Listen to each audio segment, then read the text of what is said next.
नमस्कार, स्वागत है आप सभी का एबी स्टार न्यूज में और मैं हूं आपके साथ जुबैर चौधरी। वक्त तो चला है आपका राज्य आपकी खबरों का, जहां सबसे पहले बात करेंगे शहीद को दी गई श्रद्धांजलि की। आपको बता दें कि शहीद जवान को विदाई नम आंखों से विदाई दे दी गई है। बस्तर में आईईडी ब्लास्ट में छत्तीसगढ़ आर्म्ड फोर्स की 16वीं बटालियन के प्रधान आरक्षक संजय लकड़ा शहीद हो गए थे, जिनका पार्थिव शरीर उनके गांव पहुंचा, जहां शहीद का राजकीय सम्मान के साथ अंतिम संस्कार किया गया।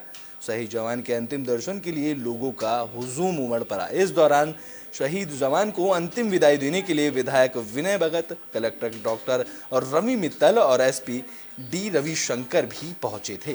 बता दें कि सीएएफ और जिला पुलिस की जॉइंट टीम को नक्सलियों के बैनर पोस्टर लगाने की सूचना मिली थी, जिसके बाद टीम सर्चिंग पर निकली थी, जहां ओरछा थाना इलाके के बंटू मरपारा पोटा कैबिन के पास नक्सलियों के पहले ही प्रेशर आईईडी लगा रखी थी, जिसकी चपेट में आने से संजय लकड़ा शहीद हो गए थे और अब उनके पार्थिव शरीर को गांव पहुंचने के बाद श्रद्धांजलि दी गई और अंतिम विदाई दी गई।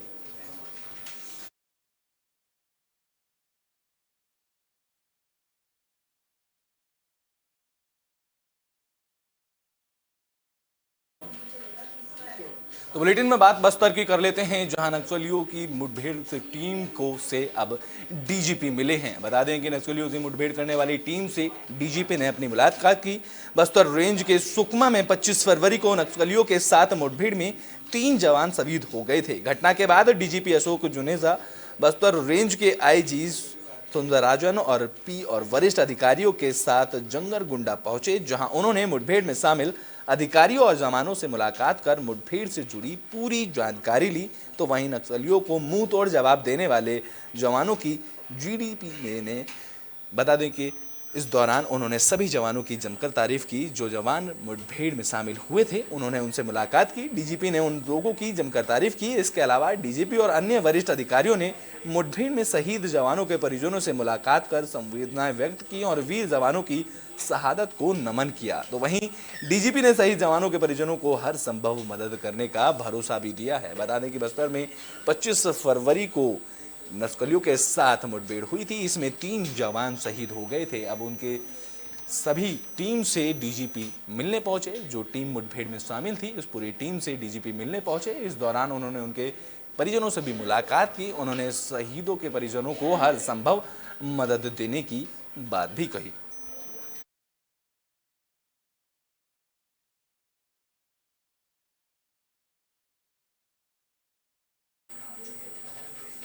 तो बुलेटिन में बात जगदलपुर की कर लेते हैं, जहां आंगनबाड़ी कार्यकर्ताओं की तरफ से प्रदर्शन किया जा रहा है। अपनी मांगों को लेकर वे लगातार अपनी आवाज उठा रहे हैं।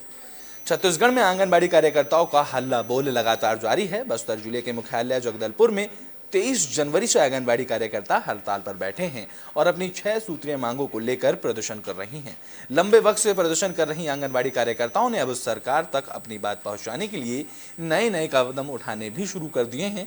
इस कड़ी में संयुक्त संघ की हजारों महिलाओं ने आग्रह पत्र अभियान चलाया, जिसके तहत हजारों महिलाओं ने देश के प्रधानमंत्री, राज्य के मुख्यमंत्री के नाम अपनी मांगे पहुंचाने के लिए पोस्ट कार्ड के जरिए पत्र लिखे हैं। एक नया तरीका उन्होंने अपनाया है, क्योंकि कई दिनों से, एक महीने से वो लगातार प्रदर्शन पर बैठी हैं और अपनी 6 सूत्रीय मांगों को लेकर वो प्रदर्शन कर रही हैं। अब सभी आंगनबाड़ी कार्यकर्ताओं ने ऐसा किया। उन्होंने एक नई तकनीक अपनाई। उन्होंने सीधे तौर पर आग्रह पत्र अभियान चलाया, जिसके तहत वहां मौजूद हजारों महिलाओं ने देश के प्रधानमंत्री और राज्य के मुख्यमंत्री के नाम अपनी मांगे पहुंचाने के लिए पोस्ट कार्ड के जरिए अलग अलग पत्र लिखे।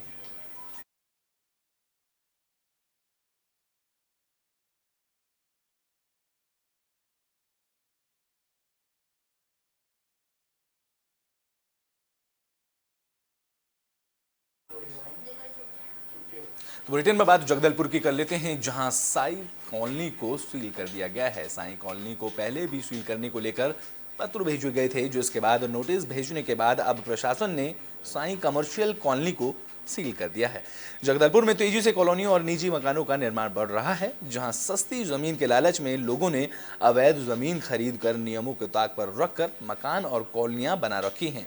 ऐसी ही एक कॉलोनी पर प्रशासन ने कार्रवाई की है। बता दें कि नियम आयुक्त के आदेश पर शहर के लाल बहादुर शास्त्री वार्ड में साई कमर्शियल कॉलोनी को सील करा दिया गया है।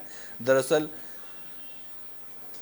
नियमितीकरण प्रावधान के तहत साई कमर्शियल में भवन निर्माताओं को नियम के बार कई बार नोटिस भेज दिए गए थे, जिसके बावजूद इसके भवन निर्माताओं ने नियमितीकरण की प्रक्रिया को रुचि नहीं दिखाई, जिसके बाद नगर निगम के द्वारा इस साई कमर्शियल कॉलोनी को सील कर दिया गया है। बता दें कि नियमों को ताक पर रखकर ये कॉलोनी बनाई गई थी, जहां साई कमर्शियल कॉलोनी को प्रशासन की तरफ से सील कर दिया गया है। इसमें पहले भी प्रशासन ने साई कमर्शियल कॉलोनी को सील करने से पहले नोटिस भेजा था।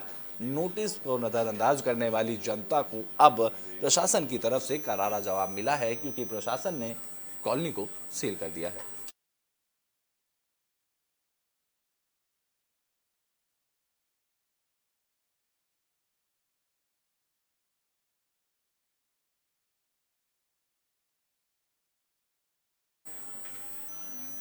तो बुलेटिन में बात करेंगे मध्य प्रदेश के माकड़ी की, जहां पर कलश यात्रा निकाली गई है।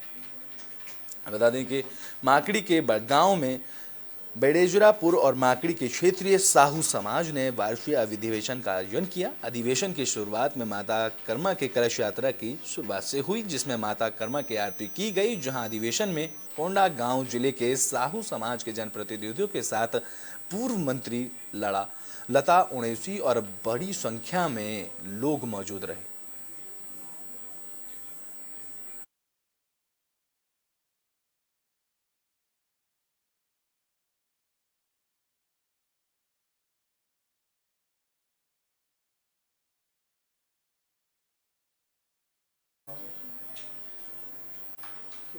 तो बुलेटिन में मध्य प्रदेश के उज्जैन की बात कर लेते हैं, जहां तहसील के सहायक सचिव पर रिश्वतखोरी का आरोप लगा है। बता दें कि उज्जैन जिले के बड़नगर तहसील के सहायक सचिव पर रिश्वतखोरी का आरोप लगा है। मामला बड़नगर तहसील के ग्राम दंतरावा का है। आरोप है कि सहायक सचिव विमल शर्मा ने लोगों से आवास की योजना का लाभ दिलाने के नाम पर रुपये वसूले हैं, लेकिन इसके बावजूद लोगों को उनके आवास नहीं मिल पाए हैं। आरोप है कि विमल शर्मा ने लोगों से 5,000 रुपए से लेकर 40,000 रुपए तक की रिश्वत ली है। यहां उन्होंने लोगों को लालच दिया और लोगों को आवास योजना का लाभ दिलाने के नाम पर रुपयों की वसूली की है।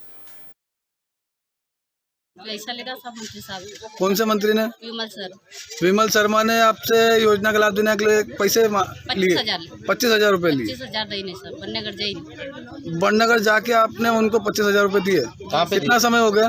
साल भर हो गया। तो साल भर हो गया, उसके बावजूद भी आपको अभी तक योजना का लाभ नहीं मिला? देखो 15 दिन बता रहे। अच्छा, काम हो जाएगा 15 दिन में कोई पर अभी तक कोई काम नहीं हुआ? कोई कहीं भी नहीं हुआ।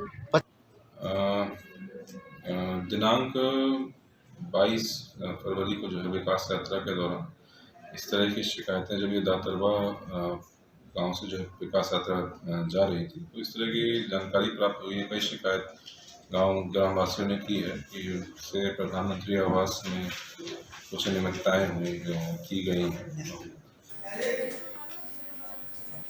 तो बुलेटिन के आखिरी में बात मध्य प्रदेश के बेहर की कर लेते हैं, जहां तेंदुए का शव मिलने से पूरे इलाके में हड़कंप मच गया है। बता दें कि बेहर के में तेंदुए का शव मिला है, जहां बेहर के उकवा वन परिक्षेत्र के खमरिया गांव में तेंदुए का शव मिलने से इलाके में हड़कंप मच गया। इस मामले की जानकारी मिलने पर वन विभाग की टीम मौके पर पहुंची और शव को कब्जे में लेकर आगे भेज दिया गया। जानकारी के लिए बता दें कि तेंदुए की मौत करीब 10 दिन पहले हुई थी। हालांकि फिलहाल हत्या के कारणों का खुलासा नहीं हो सका है, लेकिन फिर भी विभागीय टीम जांच में जुटी हुई है।